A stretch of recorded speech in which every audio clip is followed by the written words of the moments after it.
Cristo. Jesus, manso e humilde de coração.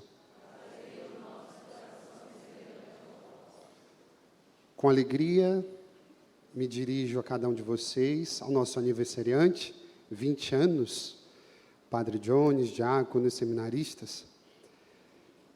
Eu quero, nesse momento, com muita humildade, mas simplicidade também, dizer que meu papel aqui é um papel de facilitador, porque o mistério ele já foi proclamado, cantado nessa liturgia da palavra. Mas esse terceiro domingo merece a nossa atenção por diversos detalhes, mas percebemos que a centralidade dele se encontra de fato no Evangelho de hoje, que se divide em dois momentos, na pesca milagrosa e no momento em que Pedro é restabelecido na sua amizade com Cristo e por conta disso, ele recebe a missão de apacentar os cordeiros. Ao contrário do que muitas pessoas falam, Pedro e os discípulos não ficaram decepcionados e largaram tudo, e abandonaram. No domingo passado eles estavam em Jerusalém, mas o fato é que a liturgia aponta que eles estão agora na Galileia. E se nós olharmos a palavra de Deus, no Evangelho de Mateus, no capítulo 15, versículo 16, a Bíblia diz exatamente assim, o anjo aparece aos discípulos e lhes disse, vão para a Galileia, porque lá o Senhor os precederá. Então, na verdade, o que eles fizeram foram obedecer o Senhor. E naquele momento em que, depois de uma noite inteira sem sucesso, um trabalho em vão, por não pescarem nada, João, discípulo amado, encontra e enxerga o ressuscitado. Mas eu amo a figura de Pedro, impetuoso.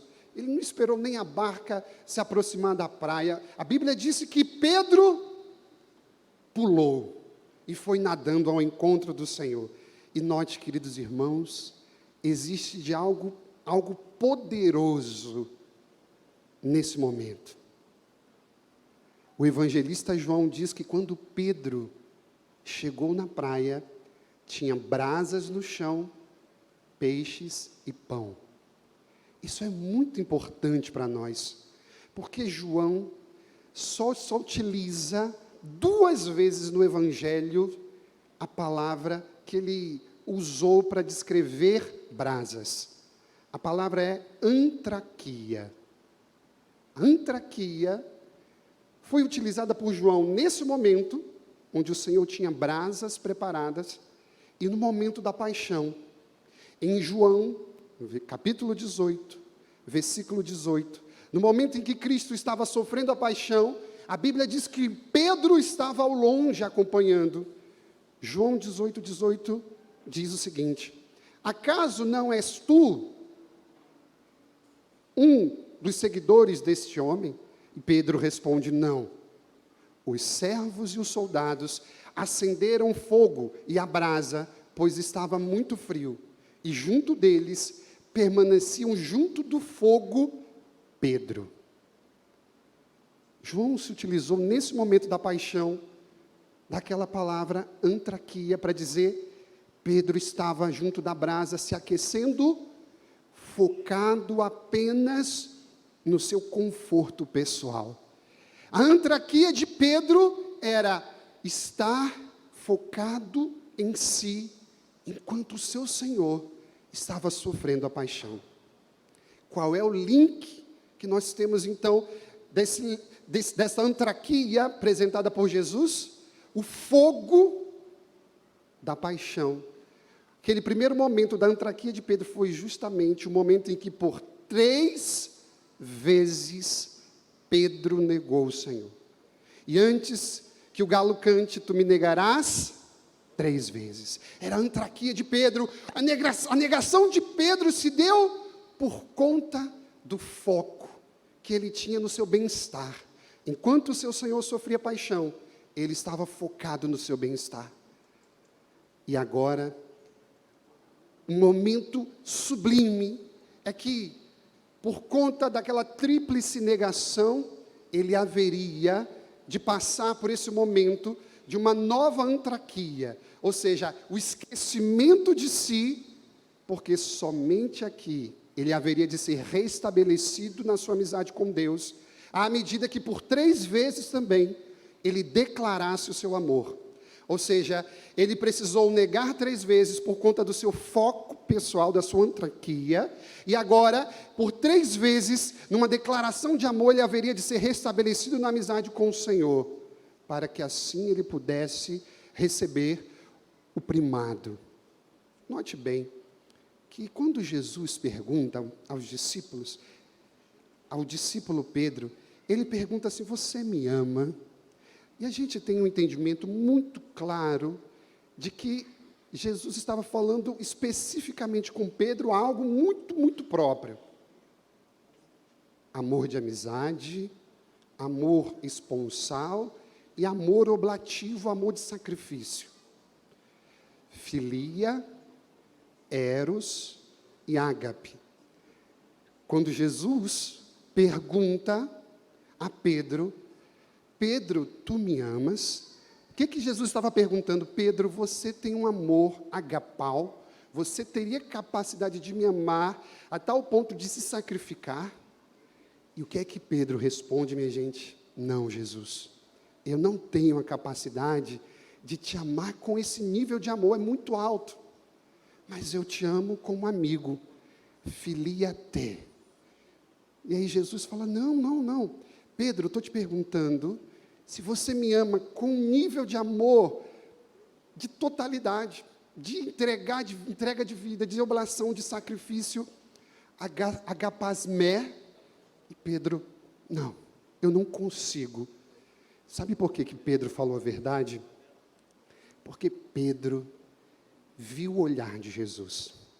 Pedro já não estava mais tão arrogante, como aquele outro momento que ele dizia: Senhor, ainda que todos te abandonem, eu não vou te abandonar. Vocês se lembram quando Pedro estava arrogante no lava-pés? O Senhor não vai lavar o meu pé. Agora não. Pedro já tinha descido a sua humildade, a sua simplicidade, porque ele disse assim: eu já menti tantas vezes para o Senhor, eu podia estar empolgado aqui, eu podia, dizer que amo Ele no nível de sacrifício, mas a verdade é que quando eu olho para os olhos de Jesus, eu não posso mentir. Ele olhou para Jesus, e Jesus estava querendo um nível de amor, de sacrifício. E aí pela segunda vez, e também pela segunda vez ele disse: olha Jesus, desculpa, eu não te amo nesse nível de sacrifício, eu te amo no nível de amigo. E Jesus, olha que interessante, olha para o padre, Jesus não pergunta na terceira vez se Pedro o ama no nível oblativo, ágape, de sacrifício. O Deus desce, e quando ele desce, ele surpreende. E aí então ele fala: Pedro, então deixa eu te perguntar, você me ama como amigo? E Pedro então diz: sim, Senhor, eu te amo como amigo. Gente, isso é profundo, porque 2 coisas nascem dentro do meu coração quando a gente percebe essa resposta de Pedro. A primeira coisa é um risco que todos nós corremos ao ouvir isso, porque a gente vai se perguntar: o Senhor aceitaria um nível de amor tão periférico de Pedro? E isso poderia causar em nós um sentimento de mediocridade, que nos tomaria para dizer: olha, está vendo, Deus aceitou o amor pouco de Pedro, qualquer coisa serve para Deus. Mas isso não foi verdade. O que é bonito é que Pedro consegue ser real e consegue mostrar a ele um Pedro debilitado, fragilizado, e isso faz todo sentido, minha gente, sabe com o quê? Com a leitura que acabamos de ouvir.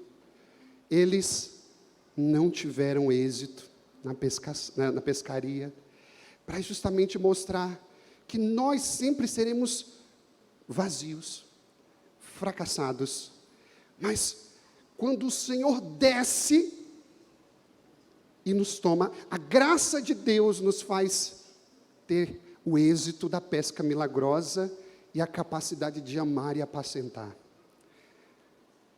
Último ponto. Depois que Jesus desce à realidade de Pedro, o que é que ele diz então? Preste atenção, Jesus vai se utilizar de um verbo no grego, que a gente não precisa entender o nome, a gente precisa entender o sentido. Agapau, perdão, é um verbo do pastoreio, perdão, já agapau é o outro. Esse verbo é um verbo que mostra a capacidade de ser pastor, que ele somente tinha utilizado em João 10, 11, é poimal. Essa palavra somente foi utilizada 2 vezes, quando Jesus disse em João 10, 11, eu sou o pastor. E agora Jesus tira aquela palavra, porque existem outras derivações, em todos os outros relatos, Jesus se utiliza de outros, mas quando ele diz, eu sou o pastor, agora o que ele falou? Eu estou utilizando aquilo que eu falava de mim, agora é você. E aí a gente então falou, meu Deus, Jesus falou que Pedro era o pastor agora, que haveria de apacentar, e a gente então começa a se perguntar, quem é que de fato é o pastor? Pedro ou Jesus? E você sabe qual a resposta? Ambos são pastores. Por quê, queridos irmãos? Jesus é o divino pastor, mas ele já sabia que em breve ele estaria indo para o céu. Mas ele haveria de continuar a pastorear a toda a humanidade pelo primado de Pedro. Como que a gente entende esse primado? Ele está expresso hoje no Evangelho. Vocês perceberam que Jesus, em um momento, ele diz assim, tu me amas mais do que esses? Ou seja, Jesus falou assim, João, você é o discípulo amado, mas eu estou pedindo o amor de predileção de Pedro, porque eu estou conferindo a Pedro o primado, e a partir de então, toda a humanidade haverá de ser pastoreada pelo mesmo e único pastor que sou eu, através dele. E a partir daí, então, a gente entende o primado de Pedro. E isso é tão importante para nós, queridos irmãos e irmãs. Pedro, que na sua simplicidade mostra a humanidade de algo tão grandioso que é o pastoreio. E o que nós celebramos hoje? Celebramos hoje os 20 anos de um sacerdote. 20 anos que a gente nunca pode enxergar como 20 apenas, mas é uma vida entregue. Você sabia que com 14 anos, o Padre Luiz consagrou a vida dele? Não foram apenas 20 anos, mas com 14 anos ele já tinha decidido no seu coração entrar para o seminário e foi. Ele entrou para o seminário menor e depois fez toda a formação do seminário maior, e no total de 11 anos de estudo. 11 anos, mais 20 anos, mais toda uma vida entregue. E qual é o mistério que a gente celebra? O mistério que foi explicado por São Francisco de Assis. São Francisco de Assis comparava as mãos sacerdotais com o ventre da Virgem Maria. Ele dizia, não existe nada mais sublime no mundo do que o ventre da Virgem Maria, porque foi aquele ventre que trouxe à nossa realidade, à nossa existência, ao mundo, o próprio Jesus. E não há diferença alguma entre o ventre de Maria e as mãos de um sacerdote, porque todas as vezes que ele estende a mão e diz as palavras consagratórias, ele de igual forma traz ao mundo o próprio Salvador. Nós devemos nos alegrar com a figura simbólica do sacerdote, mais do que isso, nos alegramos com a pessoa do Padre Luiz Fábio. Todos vocês conhecem muito bem, mas existem algumas peculiaridades do Padre Luiz que me chamam muita atenção. O primeiro delas é a sinceridade. Você sabe de uma coisa? Eu queria dizer isso olhando para vocês. A pessoa, ela precisa ser muito livre para ser capaz de dizer não, até mesmo aquelas pessoas que amam. E eu vejo uma tranquilidade muito grande no padre em ser livre e em fazer tudo isso, porque o que move o coração dele é o altar. O que move o coração do Padre Luiz é o cuidado e, mesmo que as pessoas não entendam, ele viveu o bem-estar e a salvação das almas. Essa simplicidade e essa sinceridade ensina cada um de nós, Porque Santo Agostinho vai dizer que você pode ter uma verdade, mas se você não dizer a verdade de uma forma correta, ela se transforma numa mentira. Mas mesmo assim, ele ainda tem essa capacidade de, na sinceridade dele, respeitar cada um de nós. Esses dias eu estava pensando sobre um termo e sobre uma realidade humana, existencial, que é ser artesanal. No mundo de hoje, não sei se vocês estão se dando conta, mas cada vez mais, o que se apresenta a nós são realidades diferentes daquilo que é o artesanato.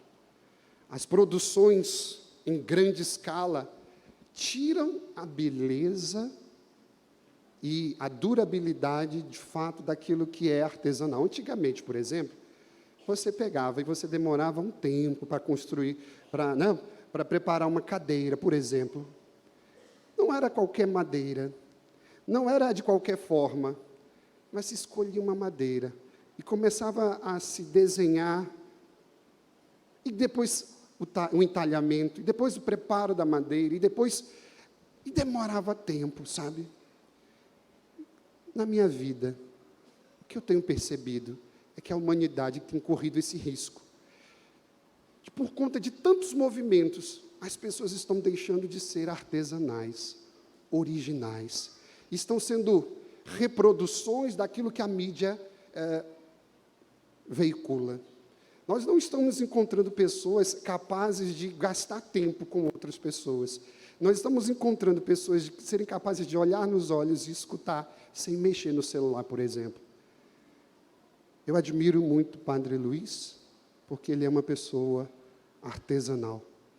Se ele está com você, ele gasta o tempo que você precisar. Não é assim? Quem consegue se aproximar do Padre Luiz, enxerga nele essa pessoa que se preocupa com o ser humano que está do outro lado. E por último, queridos irmãos e irmãs, eu queria dizer da bondade dele. Vocês experimentam isso, e vocês podem ver porque a generosidade hoje em dia é algo muito difícil de se enxergar e de se encontrar nas pessoas. O mundo capitalista nos faz sermos, muitas vezes, preocupados com o que nós podemos receber do outro lado. É uma palavra tão difícil até de falar, tão triste no seu sentido, é utilitarista. Quando a pessoa se preocupa em dar algo para receber em troca, pois a bondade, e uma forma generosa, nós vemos nos corações daqueles que muitas vezes não têm medidas. E eu já vi diversos gestos desse padre de vocês, com nível de generosidade, em que ele guarda escondido na sua mão direita, para que a esquerda não precise saber. No dia de hoje, queridos irmãos e irmãs, todos nós somos tocados, porque acompanhamos esses momentos, desde o momento em que Pedro deixa o seu foco pessoal para cuidar, para ser o outro Cristo, o único pastor, porque de fato o Cristo desce a pequenez de Pedro. E aí eu quero finalizar aquela ideia que eu comecei, terminando agora a homilia. Eu disse naquele momento que quando Cristo desce, corremos o risco de sermos periféricos e mesquinhos. Por quê? Que poderíamos dizer assim, Deus aceita qualquer coisa. Mas a senhora e o senhor ouviram muito bem a primeira leitura. Foi necessário que o Cristo descesse para encher a vida de Pedro. E aquilo foi capaz de mudá-lo. Quando a gente leva a sério o nosso Senhor, e quando a gente leva a sério o Evangelho, é isso que acontece. O que estava escrito na primeira leitura? Pedro estava diante de todo o sinédrio. Todas as autoridades estavam reunidas, e nem Jesus Cristo foi julgado por tanta pessoa assim. Pois bem, olhe para o Padre, diante de todo mundo, que estavam prontos não só para acusá-los, mas para matá-los, aquele homem frágil, aquele homem que tinha respondido que não tinha um amor de sacrifício, agora ele se enche desse amor de sacrifício e diz, olha, vocês estão querendo matar a gente? Pode matar. Vocês estão querendo nos calar? Não vão conseguir. Por quê? Convém antes obedecer a Deus que aos homens. Aquele Pedro frágil já não existia. Aquele Pedro que tinha um amor superficial já não existia. Por quê? Porque ele foi resgatado no amor de Deus e permitiu ser elevado. E quando a gente é amado, a gente se entrega. E Pedro se entregou. Por isso que um cristão nunca pode ser medíocre na medida de se entregar, na medida de responder os apelos de Deus. Um homem consagrado, ele deixa a sua antropia, os diáconos, os sacerdotes, deixam a sua antropia para assumir o poimaio, que é o pastoreio, que é a continuidade do gesto de Jesus aqui na terra. E como nós, comunidade de fé, respondemos também? Nos unindo ao sacerdote. Todas as vezes que eu vou de encontro ao apelo, à direção do sacerdote, eu estou sendo pastor com o único pastor. Todas as vezes que eu viro as costas, todas as vezes que eu sou insensível, todas as vezes que eu me fecho, não é o sacerdote, mas é o próprio Jesus. Queridos irmãos e irmãs, com a celebração de hoje, nós precisamos agradecer a vida e a entrega do Padre Luiz Fábio. A doação, não de um dia, não de 20 anos, mas de uma vida inteira dedicada ao altar. Padre Luiz, a sua comunidade é uma comunidade muito bonita, uma comunidade viva, uma comunidade capaz de dizer ao Senhor, nós queremos apoiá-lo, nós queremos estar com o Senhor no seu pastoreio e, acima de tudo, nós queremos amá-lo cada vez mais. No dia de hoje, eu peço então à comunidade que possa ficar em pé, com todo carinho, a gente possa dar uma salva de palmas para o nosso Padre.